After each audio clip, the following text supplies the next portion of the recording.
Elşad Xose demişkən deyir, başqalarını tanımaqdansa birinci özün özünü tanı. Mən qala bilmirəm də evdə, kalabalıqda insanlar arasında sakitlik tapa bilmirəm.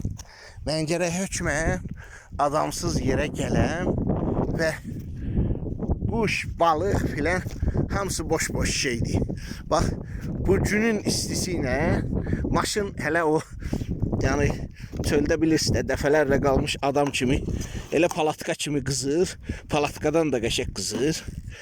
Qaldı ki, biraz qəşəng çayın ola. İndi deyəcəm yenə Greenfield çayları. Qardaş, mən Greenfield çaylarını xoşlayıram. Greenfield mənə bir köpük də vermir. Sadəcə özüm xoşlayıram. Kafein tərkibində çoxdur. Bütün əsəbi adamlar kimi. Sakitçilik, öz düşüncələri ilə baş-başa. Orada bir də Bardakçokda bir ay bundan qalma şəkər burada olmalıdır. Belə də, nə bilim, bu həyatın adı məncə psixoterapiya. Nə ovdur, nə balıqdır, heç nə. Yatmışam orada günün şüaları altında, qış günəşi altında, sobasız filan, təmiz havada yata bilmək hələ məncə xoşbəxtçilikdir.